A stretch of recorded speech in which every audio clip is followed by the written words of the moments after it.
கிறிஸ்துவுக்குள் மிகவும் பிரியமான சகோதர சகோதரிகளே, இயேசு கிறிஸ்துவின் நாமத்தினாலே உங்கள் யாவருக்கும் எனது அன்பின் நல்வாழ்த்துதலையும் வணக்கத்தையும் தெரிவித்துக் கொள்கிறேன். இன்றைய பகலின் குளிர்ச்சியான நாளின் தியான வசனம் லூக்கா எழுதின சுவிசேஷம் 14ஆம் அதிகாரம் 21ஆம் வசனம். நீ பட்டணத்தின் தெருக்களிலும் வீதிகளிலும் சீக்கிரமாய் போய் ஏழைகளையும் ஊனரையும் சப்பானிகளையும் குருடரையும் இங்கே கூட்டிக் கொண்டு வா என்றான். இயேசு தம்மை விருந்துக்கு அழைத்த பரிசேயனை நோக்கி, நீ விருந்து பண்ணும்போது உன்னுடைய உறவினர்கள், சிநேகிதர்கள், அயலகத்தார் யாரையும் அழைக்கக்கூடாது.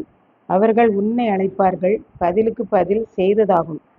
ஆகவே உன்னுடைய விருந்தில் ஏழைகள், ஊனர், சப்பானிகள், குருடர் அழைக்கப்பட வேண்டும்.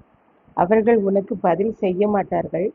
நீதிமான்கள் எல்லாரும் உயிர்த்தெழும் நாள் வரும், அப்போது உனக்கு பதில் செய்யப்படும் என்றார். பரிசேயனுடைய வீட்டில் இயேசுவோடு சாப்பிட்டு கொண்டிருந்த ஒருவன் இயேசுவை நோக்கி, பரலோக ராஜ்யத்தில் பந்தி இருந்து சாப்பிடுகிறவன் பாக்கியவான் என்றான். அதற்கு இயேசு ஒரு உவமையை கூறினார். ஒரு மனுஷன் பெரிய விருந்தை ஆயத்தப்படுத்தி உறவினர்கள் எல்லாரையும் அழைத்தான்.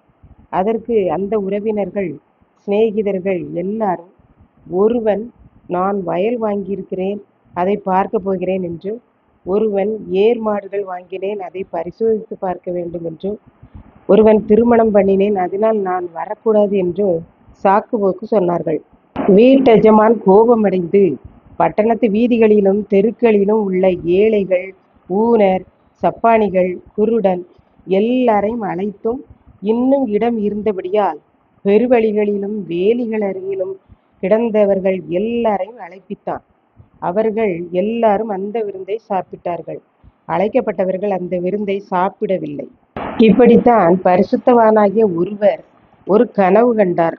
அந்த கனவில் இயேசு பரலோகத்தில் ஒரு பெரிய தங்கமயமான சிங்காசனத்தில் வீற்றிருந்தார்.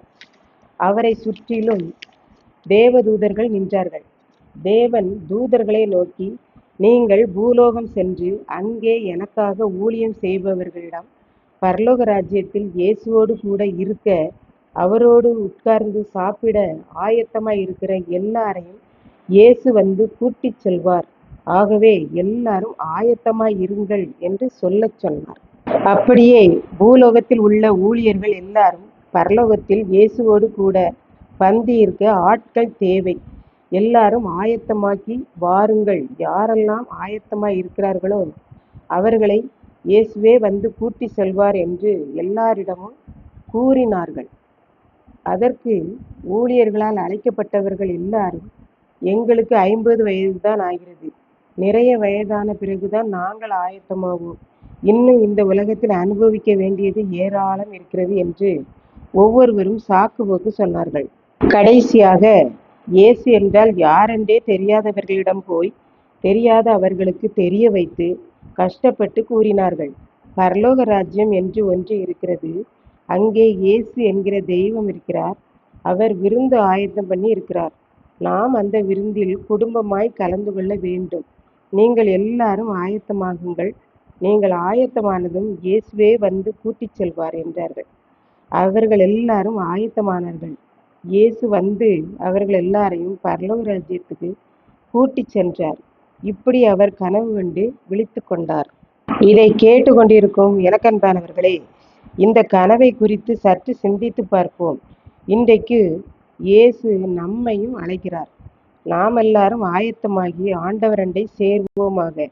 கர்த்தர் தாமே இந்த வார்த்தைகளை ஆசீர்வதிப்பாராக. ஆமென். ஜெபம். அன்பின் ஆண்டவரே, இந்த அருமையான நல்ல நாளுக்காக நன்றி செலுத்துகிறேன்.